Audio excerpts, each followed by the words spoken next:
Assalamualaikum warahmatullahi wabarakatuh. Selamat pagi semuanya. Kali ini kita akan belajar farmakologi 2 pertemuan ke-14 tentang obat hipnotik sedatif dan antikonvulsan atau biasa disebut dengan anti kejang. Hipnotik sedatif.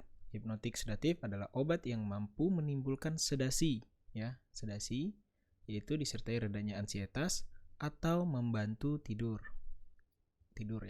Sedatif itu adalah zat-zat yang dalam dosis terapi yang rendah dapat menekan aktivitas mental, menurunkan respon terhadap rangsangan emosi sehingga menenangkan, ansietas, itu anti panik atau efeknya menenangkan.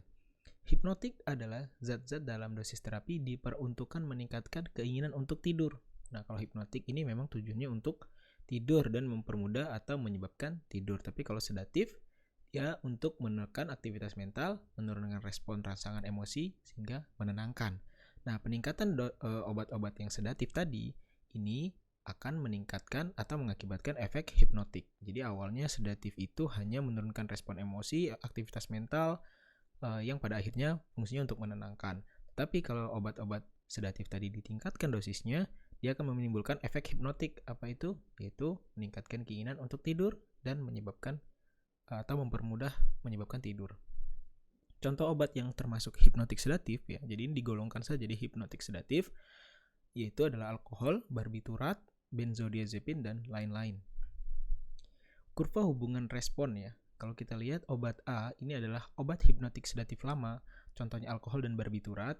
Kalau kita lihat semakin tinggi dosisnya, maka dia bisa mencapai efek koma jadi dia linear. Semakin besar dosis, maka efek pada sistem saraf pusat itu juga akan semakin meningkat.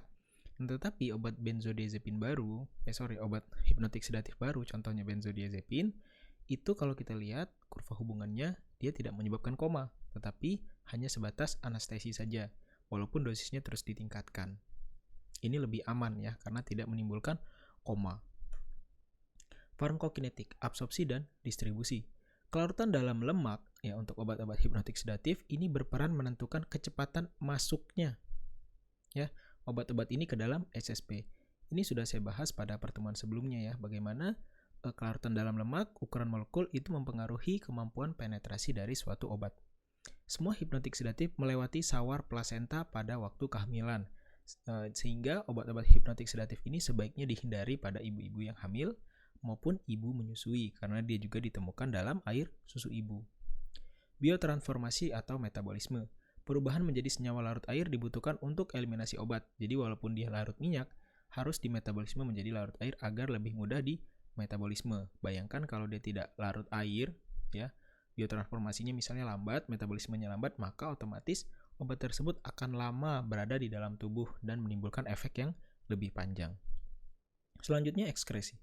Metabolisme hipnotik sedatif sebagian besar dibentuk dari konjugasi berbagai metabolit fase 1 dan diekskresikan terutama di ginjal. Jadi dia dibentuk dari metabolit yang di metabolisme pada fase 1 Jadi metabolisme itu ada dua fase. Fase 1 itu ada yang biasa kita sebut dengan first pass metabolisme. Sifat farmakokinetik ini kalau kita lihat obat-obatnya, alprazolam golongan benzodiazepin ini kadar puncak dalam darahnya 1-2 jam dan tes tengah eliminasinya adalah 12-15 jam. Oke, kita lihat lagi yang mungkin kita pernah dengar itu diazepam yang umum didengar Ini 1-2 jam tetapi tes tengah eliminasinya itu 20-80 jam. Nah, ini menunjukkan efeknya lebih panjang Walaupun efeknya cepat tapi dia memiliki efek yang lebih panjang juga. Efek untuk timbulnya onset aksinya cepat tapi efeknya lebih panjang karena waktu paruhnya ternyata cukup panjang. Ini keterangannya, alprazolam absorpsi per oralnya cepat Kalau kita lihat 1-2 jam sudah mencapai kadar puncak dalam darah. Kemudian diazepam metabolitnya aktif melalui suntikan IM, bioavailabilitasnya tidak teratur makanya range-nya besar sekali 20-80 jam. Ini kan range-nya besar sekali dibandingkan ini 12-15 jam. Jadi hanya selang 3 jam antara penelitian yang satu dengan penelitian lain. Ini bisa range-nya bisa 60. Ini kan selisihnya. Oke, kita masuk ke farmakodinamik benzodiazepin, barbiturat, dan hipnotik terbaru. Farmakodinamiknya, mereka akan berikatan dengan reseptor GABA A. Di reseptor GABA itu ada namanya reseptor GABA A di membran neuron sistem saraf pusat. Reseptor ini berfungsi sebagai kanal ion Cl. Ingat ya, kalau GABA itu fungsinya sebagai kanal ion Cl. Ketika Cl masuk, ya kan? Ingat ya, GABA itu fungsinya memasukkan Cl ke dalam ke dalam neuron ya. Ketika masuk, dia akan mengakibatkan hiperpolarisasi dan terjadi hambatan penghantaran sinyal. Oke, ini berfungsi sebagai kanal ion Cl tadi ya, yang diaktifkan oleh neurotransmitter GABA. Ya, kalau GABA dilepaskan, dia akan berikatan dengan reseptor GABA A misalnya di membran neuron SSP, dia akan menyebabkan ion Cl masuk. Ya, ingat ya, kalau ion Cl yang masuk, kalau kita kan maunya Na. Na yang masuk maka terjadi depolarisasi, tapi kalau Cl yang masuk terjadi hiperpolarisasi dan penghentian penghantaran sinyal. Isoform reseptor GABA tersusun dari 2 subunit, ada alfa 1 dan 2 subunit beta 2 dan 1 subunit gamma 2. Ya. Situs ikatan GABA terletak antara subunit alfa 1 dan beta 2 yang berdekatan. Nanti kita lihat gambarnya. Obat benzodiazepin, BZD ya kalau kita singkat, BZD, berikatan pada subunit alfa 1 dan gamma 2. Ya, jadi dia nggak sama dengan GABA ya kalau benzodiazepin. Beda tempatnya. Nih kalau kita lihat, ini adalah model ikatan yang akan terjadi. Kita ingat bahwa ini adalah kanal ion Cl ya. Ketika GABA terikat pada reseptornya, dia akan membuka kanal ini. Nah, GABA itu terikat antara alfa 1 dan beta 2. Nih, alfa 1 dan beta 2. Sementara benzodiazepin terikat antara alfa 1 dan gamma. Ini gamma di sebelah bawah ya. Ya, di sebelah bawah, kemudian benzodiazepin. Nah, benzodiazepin dan GABA ini dia tidak saling ganggu ya. Tempatnya berbeda. Nah, ketika mereka berikatan, ini akan mengaktifkan kanal ion Cl atau klorida. Neurofarmakologi, benzodiazepin tidak menggantikan GABA. Ingat ya tadi, kenapa? Karena tempat berikatannya berbeda, melainkan meningkatkan efek GABA secara allosteris. Allosteris itu tidak secara langsung, tanpa secara langsung mengaktifkan reseptor GABA atau membuka kanal ion Cl. Penguatan konduktansi ion Cl dipicu interaksi benzodiazepin dengan GABA meningkatkan frekuensi kejadian terbukanya kanal. Jadi kalau benzodiazepin terikat pada reseptor ini, ya reseptor GABA A pada subunit alfa dan gamma, ini akan meningkatkan frekuensi terbukanya kanal. Jadi akan lebih sering terbuka kanal ini. Ini yang disebut dengan peningkatan efek secara allosteris. Sementara barbiturat meningkatkan durasi. Ya, kalau ini meningkatkan frekuensi, lebih sering terbuka, tetapi kalau barbiturat meningkatkan durasi terbukanya kanal Cl. Jadi kanal Cl-nya lebih lama terbukanya, pada konsentrasi tinggi bekerja sebagai GABA mimetik. Artinya dia dapat menggantikan posisi GABA, dapat menghambat neurotransmitter eksitatori ya. Seperti GABA ya. Jadi punya efek neurotransmitter eksitatori. Memiliki efek menghambat neurotransmitter eksitatori misalnya glutamat. Tingkat efek terhadap organ, sedasi. Sedasi ini efek menenangkan serta menurunkan ansietas atau kepanikan. Hipnosis, semua obat hipnotik sedatif menyebabkan tidur jika dosis cukup tinggi. Anestesi, ya kalau udah sedasi, efek yang lebih tinggi adalah hipnosis, lebih tingginya lagi adalah anestesi. Dosis yang besar dapat digunakan sebagai anestesi, ya atau obat bius, misalnya benzodiazepin intravena digunakan sebagai anestesi. Antikonvulsan, menghambat perkembangan dan penyebaran aktivitas listrik pada sistem saraf pusat. Benzodiazepin digunakan secara klinis untuk terapi kejang. Ini biasanya pada anak-anak yang mengalami step ya atau kejang karena panas berlebihan, karena panas yang tinggi. Ini biasanya diberikan obat-obat golongan benzodiazepin. Kemudian efeknya yang lain adalah relaksasi otot, kemudian efek respirasi dan kardiovaskular. Pasien sehat efeknya respirasi dan kardiovaskular sebanding dengan kondisi tidur alami. Jadi walaupun diberikan benzodiazepin ya, kalau pasien itu memang sehat, ini tidak akan mengganggu respirasi atau pernafasan serta ke kardiovaskular atau jantung ya pada pasien normal ya. Jadi dia mirip seperti kita sedang tidur aja. Terjadi depresinya dan sebagainya.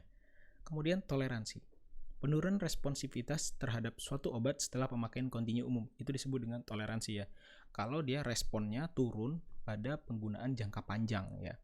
Jadi mestinya misalnya cuma 5 mg saja itu sudah dapat menyebabkan antikonvulsan atau anti kejang atau efek anti-ansietas, tetapi makin lama ternyata dosis 5 mg itu tidak cukup sehingga perlu ditingkatkan. Itu disebut dengan toleransi.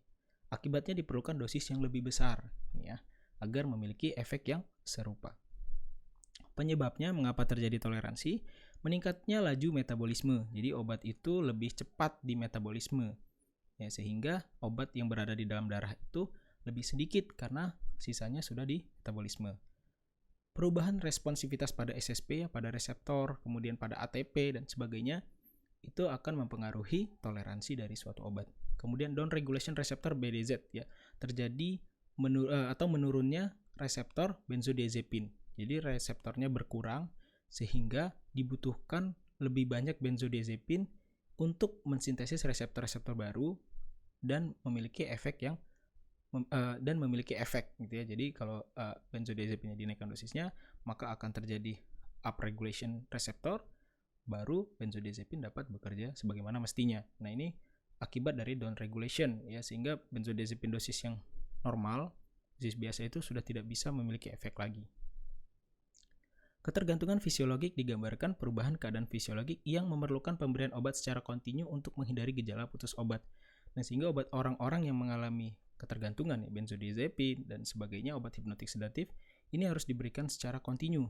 Karena kalau dihentikan secara tiba-tiba, maka akan meningkatkan ansietas yang meningkat ya, panik, orangnya jadi sangat panik kalau dia tidak minum obat itu, insomnia, tidak bisa tidur, eksitabilitas SSP yang dapat menjadi konvulsi ya, bahkan dia bisa menimbulkan kejang pada orang yang mengalami putus obat. Jadi kalau orang yang sudah tergantungan, ini tidak bisa langsung dihentikan, tetapi biasanya dititrasi, dosis titrasi ya.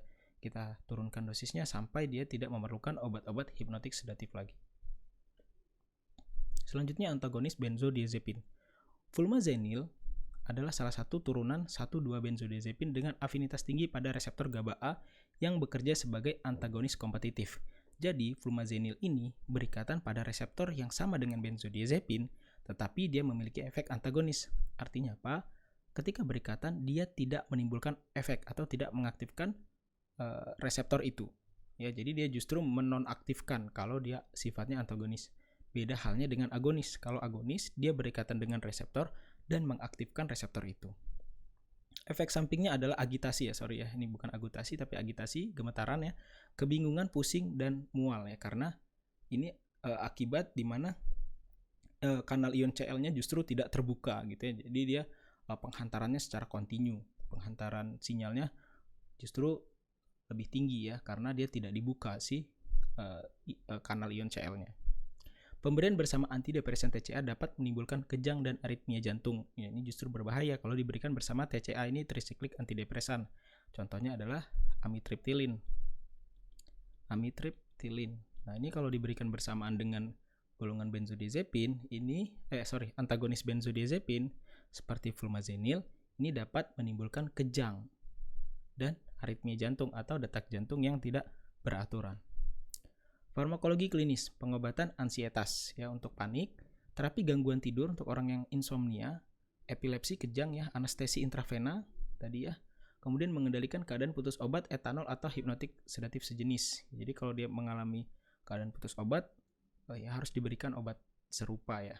Misalnya dia sudah terbiasa dengan alkohol, karena kan alkohol ini termasuk obat hipnotik sedatif ya yang generasi lama.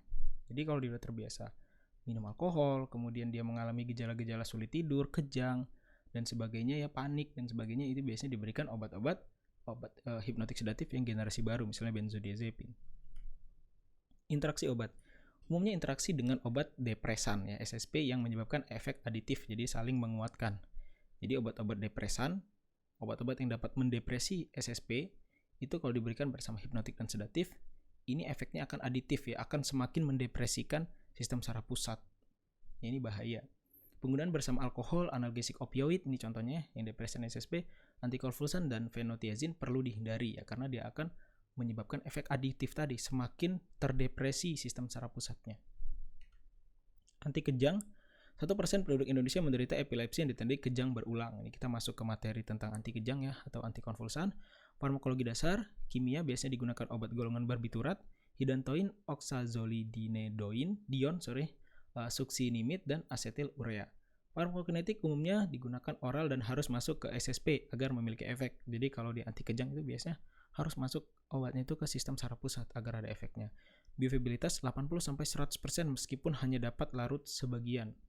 Obat-obat ini kemudian tidak terikat dengan protein plasma dan clearance utamanya di hati. Ya, jadi kalau orang yang punya masalah hati ketika mengkonsumsi obat-obat antikonvulsan ini perlu diwaspadai ya. Karena ternyata obat-obat antikonvulsan itu clearance atau pembersihannya ya, atau penghilangannya itu utamanya di hati. Mekanisme dari obat anti epilepsi yang pertama, ini mirip ya dengan hipnotik sedatif, meningkatkan aksi GABA, kemudian menginhibisi channel sodium, ya kalau sodium tadi diinhibisi maka tidak terjadi depolarisasi. Kemudian inhibisi calcium channel function, jadi tidak terjadi fusi ya. Kalau kalsium tidak masuk kan, ingat ya kalau di akson terminal kalsium tidak masuk, ini tidak akan terjadi fusi dan neurotransmitter excitatory tidak keluar. Kemudian mekanisme lain menginhibisi pelepasan glutamat, ini salah satu neurotransmitter excitatory, dan memblokade reseptor glutamat. Obat kejang parsial dan kejang umum toniklonik. Jadi ini lebih detail nanti dibahas di farmakoterapi ya, tentang jenis-jenis kejang dan sebagainya. Ini saya akan bahas tentang farmakologinya saja. Obat klasik untuk obat kejang parsial dan kejang umum toniklonik ini adalah phenytoin, carbamazepin, valproat, dan barbiturat. Obat baru, lamotrigin, leviracetam, gabapentin, oxacarbazepin, pregabalin, topiramate, vigabatrin, dan zonisamid. Kita bahas phenytoin dulu ya, yang paling sering dipakai. Mekanisme kerja mengubah konduktivitas Na, K, dan Ca potensial membran, konsentrasi asam amino, neurotransmitter Ne, norepinefrin, ACH, asetilkolin, dan GABA. Ini kalau kita lihat, ini adalah bagaimana sodium channel itu tertutup, Sodium channel tertutup, ini kalau dia bersifatnya sementara. Kalau ini sementara ya, kalau yang ditutupnya paling atas itu sementara.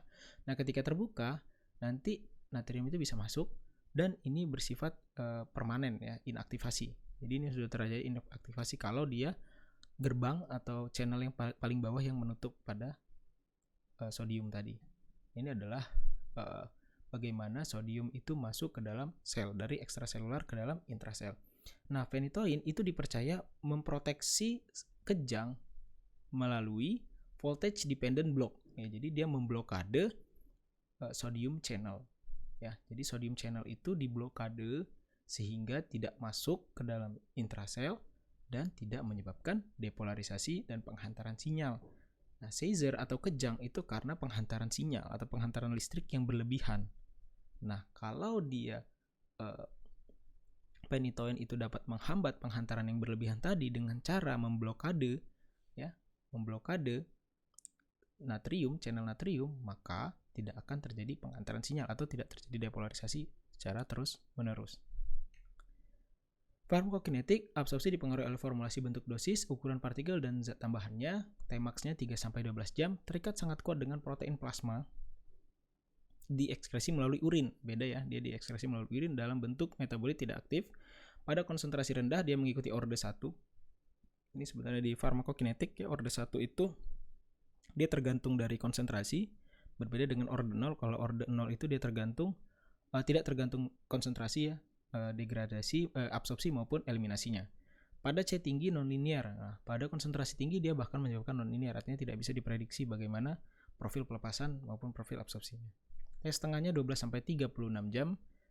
90% terikat pada protein plasma. Nah, kalau obat-obat yang terikat pada protein plasma 90%, ingat ya, ini akan rentan sekali mengalami interaksi dalam fase distribusi. Interaksi dengan obat terikat kuat pada plasma ini tadi yang saya bilang ya, seperti phenylbutazone atau sulfonamid akan meningkatkan kadar phenytoin bebas. Nah, kalau dia udah 90%-an yang terikat pada protein plasma, kemungkinan dia akan berinteraksi pada fase distribusi. Contohnya, apabila ada phenylbutazone yang lebih kuat terikat pada plasma, dia akan menggeser phenytoin sehingga phenytoin bebas akan lebih banyak dan efeknya juga akan meningkat. Carbamazepin, mekanisme kerja memblokade saluran natrium pada konsentrasi terapeutik, sama ya. Saluran natrium diblokade mirip dengan phenytoin. Secara presinaptik menurunkan transmisi sinaptik. Jadi secara presinaptik, bukan postsinaptik ya, secara presinaptik dia menurunkan transmisi atau pindahnya neurotransmitter ke sinaps ya, atau celah sinaps.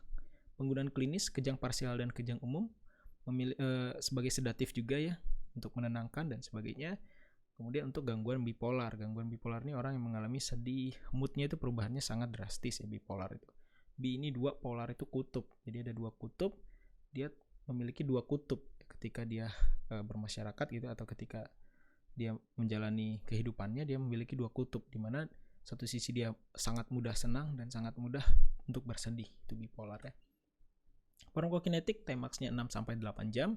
Perlambatan absorpsi pada pemberian setelah makan membantu pasien menoleransi dosis harian. Jadi dia akan mengalami perlambatan dosis ya pada pemberian setelah makan.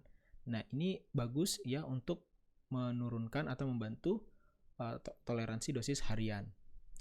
Volume distribusi 1 liter per kilogram. Kemudian 70% terikat pada protein plasma, ini nggak terlalu banyak ya, hanya 70%. Jadi lebih aman dia untuk interaksi distribusinya. Clearance 1 liter per kilogram per hari. Pada manusia di metabolisme sempurna menjadi beberapa turunan seperti karbamazepin 10, 11 epoksid yang memiliki efek antikonvulsi. Ini kalau kita lihat ini dosisnya 1 liter per kilogram, ini berat badan ya. Per kilogram berat badan per hari. Kita lanjut ke barbiturat. Klasifikasi berdasarkan durasi kerja. Ada yang short acting atau aksinya cepat. Contohnya adalah pentobarbiton, phenobarbiton ya, di mana durasi of action atau DA itu 2 jam, memiliki efek sedatif. Intermediate acting, aksinya lebih intermediate ya, artinya lebih panjang, amilobarbiton, alobarbiton, butobarbiton. Duration of action-nya adalah 2 jam. Sama ya, 2 jam sebenarnya. Tapi dia memiliki efek hipnotik, menyebabkan tidur. Long acting, barbiton, phenobarbiton, mepobarbiton, apobarbiton. Durasinya lebih dari 6 jam. Dan dia memiliki efek antikonvulsan. Mekanisme aksi, barbiturat ditambah GABA ya, maka dia akan mengaktifasi reseptor GABA tadi ya. Kemudian akan membuka ya channel CL. Kalau dia barbiturat, dia meningkatkan durasi. Kalau dia benzodiazepin meningkatkan frekuensi, itu jangan lupa ya. Kemudian meningkatkan durasi ini tadi ya, meningkatkan durasi GABA. Kemudian terjadi hiperpolarisasi pada sel syaraf tersebut atau neuron tersebut, sehingga terjadi depresi dari sistem saraf pusat. Perbedaan antara benzodiazepin dan barbiturat. Benzodiazepin sifatnya GABAergic ya, GABAergic. Kemudian barbiturat dia GABA-mimetik, artinya dia menempati posisi GABA juga. Pada dosis besar dia dapat memblokade kanal CA, natrium, kalium, dan menginhibisi NMDA reseptor. NMDA ini reseptornya si glutamat, neurotransmitter excitatory. Umumnya digunakan sebagai hipnotik sedatif ya, sama ya dengan barbiturat juga. Kemudian efek lain dari barbiturat itu dapat menyebabkan hiperalgesia, kemudian meningkatkan respirasi depression ya, jadi menurunkan respirasi ya, atau nafas kita itu mengalami depresi. Bahkan dia dapat fatal toxic dose ya, bahkan dia dapat menyebabkan depresi nafas yang sangat fatal ya. Artinya dia sulit bernafas, seperti halnya kalau dia keracunan golongan opioid. Jadi dia bahkan dapat menyebabkan depresi pernafasan seperti golongan opioid. Kemudian selanjutnya aman pada pasien porfiria ya. Sementara kalau barbiturat ini C ini contraindication ya, dikontraindikasikan pada pasien porfiria. Porfiria ini adalah pasien di mana dia tidak bisa memproduksi heme ya, komponen dari hemoglobin yang fungsinya untuk membawa oksigen. Jadi dia berbahaya untuk pasien yang mengalami porfiria. Kemudian tidak ada efek di neonatal jaundice ya, atau pada penyakit kuning pada anak, itu nggak ada efek. Tetapi kalau barbiturat, dia merupakan enzim inducer pada neonatal jaundice. Jadi sehingga kuning itu ya, atau biasa kita jaundice itu kan dikarenakan bilirubin ya. Jadi bilirubin itu dapat dibantu metabolismenya oleh enzim yang diinjus oleh barbiturat. Jadi barbiturat ini punya efek pada anak atau pada bayi yang mengalami bilirubin atau jaundice tadi, kekuningan. Umumnya digunakan sebagai premedication midazolam for injection. Jadi biasanya digunakan bersama dengan midazolam ya. Midazolam ini salah satu anestesi ya. Kemudian ultrashock acting pada intravena ya, untuk induksi juga. Sama farmakologi aksi dari barbiturat pada sistem saraf pusat pada derajat yang ringan ini akan menyebabkan sedasi sampai menyebabkan anestesi, memiliki efek antikonvulsan, kemudian dapat menyebabkan depresi pada pernafasan. Pada kardiovaskular ini dapat menyebabkan hipotensi, menurunnya detak jantung ya, kecepatan jantung, kemudian dapat menyebabkan kolapsnya sirkulasi pada jantung. Pada hati dia akan menyebabkan induksi enzim sehingga dapat meningkatkan metabolisme dia sendiri, yaitu barbiturat itu sendiri, dan obat-obat lain. Kemudian dapat menstimulasi glukoronil transferase ya, glukoronil transferase itu adalah enzim pada hati ya. Kemudian pada ginjal, dia memiliki efek antidiuretik, dia dapat meningkatkan ADH, antidiuretik hormon. Ya, kenapa dia memiliki efek antidiuretik? Karena dia meningkatkan hormon antidiuretik.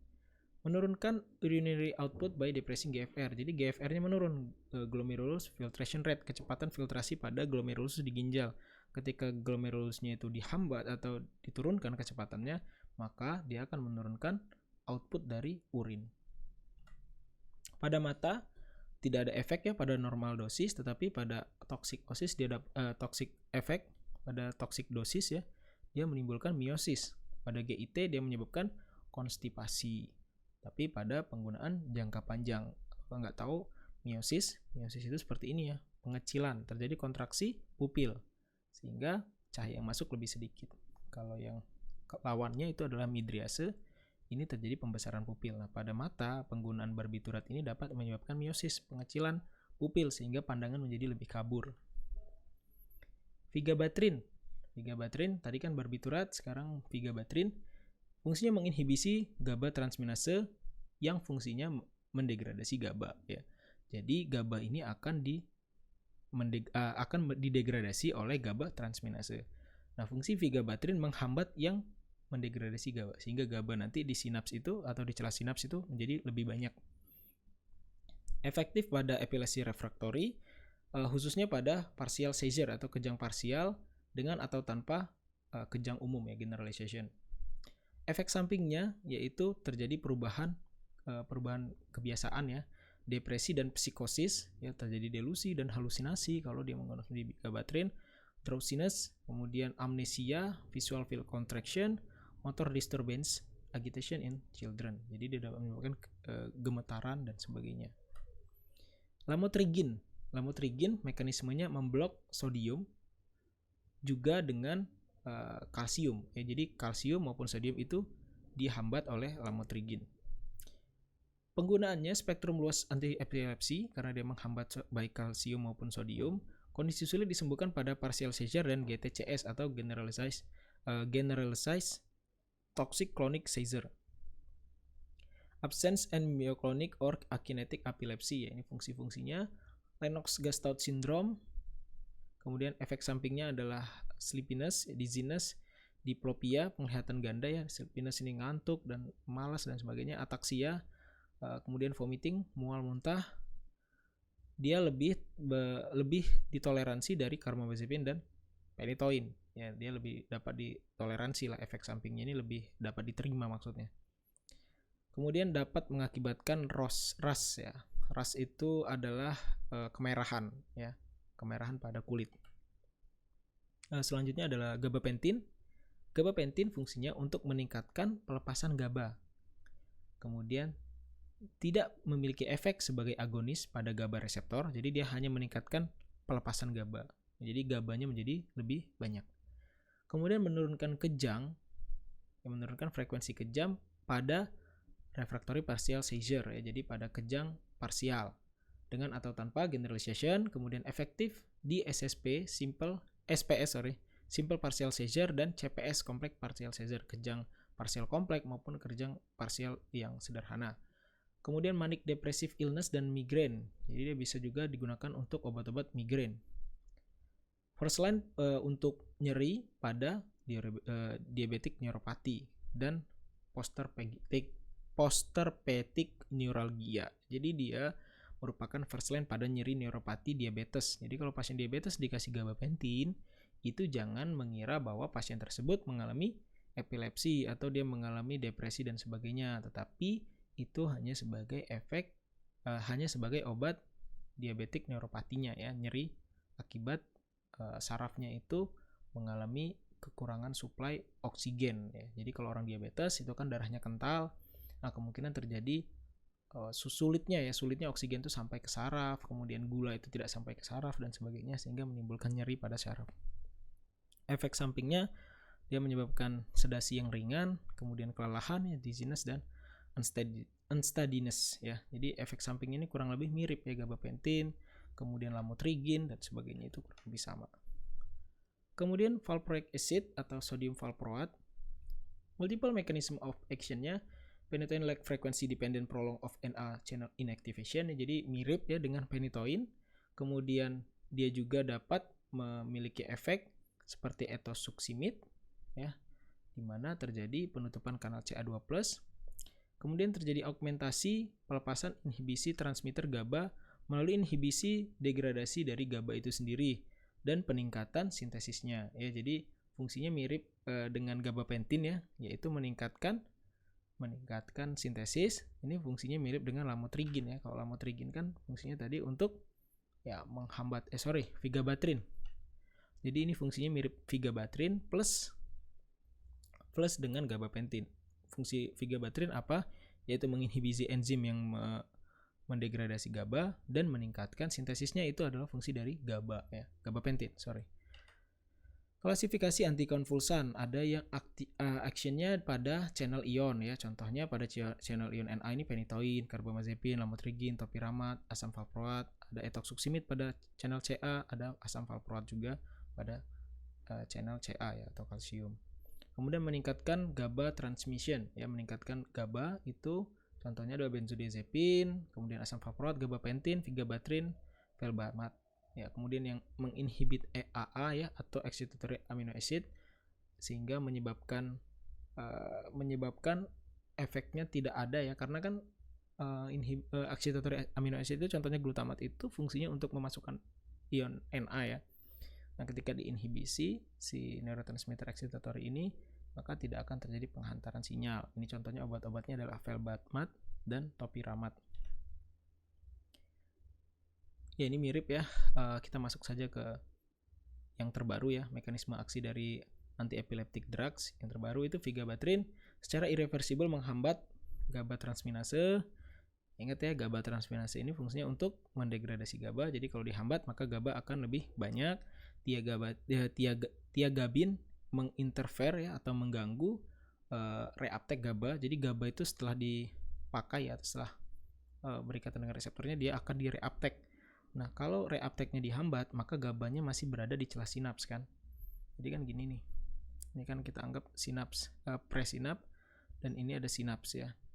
Nah, ketika GABA ini ada di sini, dia memiliki efek, tetapi nanti akan di-reuptake masuk ke sini. Nah, ini dihambat oleh si tiagabin. Akibatnya apa? GABA-nya akan berada di celah sinaps terus, dan dia akan memiliki efek yang lebih panjang. Topiramat tadi udah dibahas ya, memblokade sodium channel pada frekuensi yang tinggi, kemudian meningkatkan frekuensi channel Cl terbuka, kemudian sebagai antagonis glutamat. Topiramat ini lebih kompleks ya kerjanya, sebagai antagonis excitatory juga dia. Gabapentin memodulasi transport ke otak dan menginterfere GABA reuptake. Jadi ternyata gabapentin juga dapat menginterfere atau mengganggu uptake dari GABA ya, sehingga GABA-nya akan banyak di celah sinapsnya. Selain dia memodulasi asam amino transport ke otak sehingga produksi GABA lebih banyak. Oke, terima kasih. Sekian kuliah hari ini. Semoga kalian semua mengerti ya dengan apa yang saya sampaikan. Kalau tidak mengerti silakan diulang-ulang saja. Kalau ada yang ditanyakan silakan melalui PJ-nya. Nanti kita akan adakan diskusi. Terima kasih. Maaf jika ada salah kata. Saya akhiri. Wassalamualaikum warahmatullahi wabarakatuh.